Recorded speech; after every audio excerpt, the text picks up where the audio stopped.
A walk with Diego. Planning the walk. It was a warm Saturday afternoon, and Jack was at home, feeling a bit bored. He didn't have any homework, and his sister Lily was busy with her friends. He wondered what he could do for the day when his phone buzzed with a message. It was from his friend Diego. "Hey Jack, do you want to go for a walk in the park today?" The message read. Jack smiled. That sounded like a perfect idea. He had always enjoyed spending time outdoors, and walking with Diego was always fun. They would talk, explore new paths, and sometimes even spot animals. Jack quickly replied, "Sure. I'll meet you at the park in 20 minutes. Meeting at the park. Jack grabbed his water bottle, put on his sneakers, and headed out the door. The park wasn't far from his house, so he walked there in just a few minutes. When he arrived, he saw Diego waiting for him by the entrance. "Hey, Jack," Diego called out with a smile. "Ready for a walk?" "Definitely," Jack said, joining him. It's a great day to be outside. The park was full of people enjoying the nice weather, families having picnics, kids playing on the playground, and a few people jogging on the paths. Jack and Diego started walking along one of the quieter trails that led into the woods. "I haven't been down this path in a while," Diego said. "I wonder if we'll see anything interesting today." Exploring the trail. As they walked deeper into the park, the sounds of the city faded away, and they were surrounded by the peaceful sounds of nature. The birds were chirping in the trees, and a gentle breeze rustled the leaves. "Look, there's a squirrel." Jack pointed to a small, gray squirrel that was running across the path and up a tree. Diego laughed. "He's in a hurry. I wonder where he's going." They continued walking, talking about school, their friends, and their plans for the summer. "What are you doing this summer?" Diego asked. "I might go to the beach with my family," Jack said. "But other than that, I don't have any big plans." "What about you?" "I'm thinking of joining a soccer camp," Diego replied. "I want to get better before the next season starts." Jack nodded. "That sounds fun. Maybe we can play soccer together sometime." As they talked, they noticed that the path was getting narrower, and the trees were taller.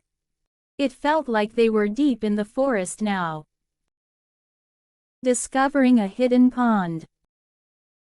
After walking for a while, Jack and Diego spotted something through the trees. It was a small pond, hidden away from the main trail. The water was still and clear, reflecting the blue sky and the tall trees around it. "Wow, I didn't know this pond was here," Diego said, looking surprised. "I've been to this park so many times, but I've never seen it before." Jack smiled. "It's like we discovered a secret spot." They walked closer to the pond and sat down on a big rock near the water. It was peaceful, with only the sound of the birds and the occasional splash of a fish jumping out of the water. "This is a great place to relax," Jack said, stretching out his legs. "We should come here more often." Diego nodded. "Yeah, we could bring snacks next time and have a little picnic by the pond." The two friends sat there for a while, enjoying the quiet and talking about different things, school projects, new movies, and their favorite books. Heading back. After spending some time by the pond, Jack looked at his watch. "We should probably head back soon," he said. "It's getting late." Diego agreed. "Yeah, but this was a great walk." I'm glad we decided to come. They stood up and started walking back toward the main trail. As they walked, they noticed the sunlight filtering through the trees, casting long shadows on the path. Do you think we'll see any more animals on the way back? Jack asked. Maybe, Diego said. I saw a rabbit here once, but they're pretty fast. It's hard to spot them. Just as he finished speaking, they both saw a small rabbit hop across the trail and disappear into the bushes. There it is, Jack said, pointing. You were right. Diego laughed. I guess we're lucky today. Saying goodbye. When they reached the entrance of the park, Jack and Diego stopped to say goodbye. This was fun, Diego said. We should do it again soon. Definitely, Jack replied. Next time, let's explore a different part of the park. Sounds like a plan, Diego said with a grin. See you later, Jack. Jack waved as he walked home, feeling happy and relaxed after the afternoon walk. Spending time with Diego always made him feel better, and he looked forward to their next adventure. The Big Snowball Fight. A snowy morning. It was a cold Saturday morning in the middle of winter, and when Lily and Jack woke up, they were excited to see the ground covered in a thick layer of snow. Look, Jack, Lily said, looking out the window. It snowed all night. We should go outside and play. Jack jumped out of bed and ran to the window. Yes, we can build a snowman or maybe even have a snowball fight. After breakfast, they quickly put on their warmest clothes, jackets, gloves, hats, and scarves, and ran outside into the snowy yard. The air was crisp, and the snow crunched under their boots. As they were making snow angels, their neighbor Michael came over. Hey, Lily. Hey, Jack.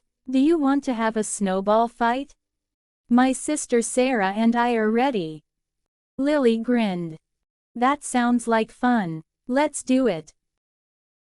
Preparing for the fight. Lily, Jack, Michael, and Sarah decided to make two teams for the snowball fight. Lily and Jack were on one team, while Michael and Sarah were on the other. Okay, let's start by building snow forts to protect ourselves, Jack suggested. Lily agreed. Yeah, we need somewhere to hide when they throw snowballs at us. The two teams quickly got to work, building snow forts out of the fresh snow. Jack and Lily made a tall, strong wall of snow in their yard, while Michael and Sarah built their fort across the yard. Look at our fort, Jack said proudly. It's so strong, no snowball will get through. Michael laughed from behind his fort. We'll see about that. Let's make some snowballs. Each team started making snowballs, carefully packing the snow into tight balls that they could throw at their opponents.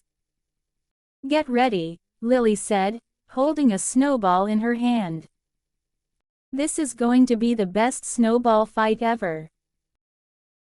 The battle begins. With their forts built and snowballs ready, the big snowball fight began. Jack was the first to throw a snowball, sending it flying across the yard toward Michael. Watch out, Michael shouted as he dodged the snowball just in time. Lily threw a snowball next, and it hit Sarah on the arm. Got you, Lily said with a smile. Sarah laughed and threw a snowball back at Lily, but it missed and landed in the snow next to her. You're fast, Lily, Sarah called out. The kids ran back and forth between their forts, dodging snowballs, hiding behind the walls, and trying to hit each other with well-aimed throws. The air was filled with laughter and the sound of snowballs hitting the ground. Jack managed to hit Michael with a snowball on his back. "That's 1 point for our team," Jack shouted proudly. Michael wasn't ready to give up. "We'll catch up, just wait," he said as he threw a snowball back at Jack. A friendly competition.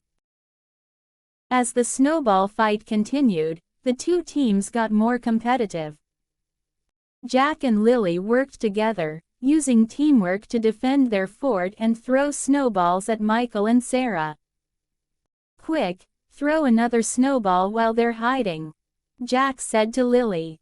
Lily nodded and threw a snowball over their fort wall, hitting Michael's snow fort. "Nice throw, Lily," Jack said. On the other side, Michael and Sarah were making a plan to win. "We need to attack together," Michael whispered to Sarah. "Let's both throw snowballs at the same time." They counted to 3 and threw their snowballs at Jack and Lily's fort. One of the snowballs hit the fort's wall, and the other hit Lily's leg. "Oh no, they got me," Lily said, laughing. The kids continued to play for what felt like hours. The yard was covered in snowballs, and both teams were laughing and having fun. A snowy truce. After a while, everyone was starting to get tired, but they didn't want to stop the fun. Jack looked at Lily and smiled. "Maybe it's time for a truce?" Lily nodded. "Yeah, let's call a truce and make a giant snowman together." Jack called out to Michael and Sarah, "Hey, what do you say we stop the snowball fight and build a snowman instead?" Michael and Sarah agreed. "That sounds like a great idea," Sarah said. "Let's work together." The 4 friends gathered in the middle of the yard and started rolling large snowballs to make the body of the snowman. They worked as a team, stacking the snowballs on top of each other and decorating the snowman with a scarf, sticks for arms, and rocks for eyes. "This is the biggest snowman we've ever made," Jack said, standing back to admire their work. Lily added the final touch, a carrot for the snowman's nose. "There, now it's perfect." The kids stood back and looked at their creation, proud of what they had built together. Warming up. After they finished building the snowman, the kids were cold and tired from all the running and playing in the snow. Mrs. Johnson came outside and called them in. "Come inside, everyone. I've made hot chocolate to warm you up." The kids happily went inside the Johnsons' house, where they were greeted by the smell of warm hot chocolate. They sat around the kitchen table, sipping their drinks and talking about the fun they had in the snow. "This was the best snowball fight ever," Michael said, smiling at his friends. Jack nodded in agreement. "Yeah, and building the snowman was awesome too." Lily laughed. "We should do this again next time it snows." The kids spent the rest of the evening warming up by the fire, talking, and planning their next snowy adventure.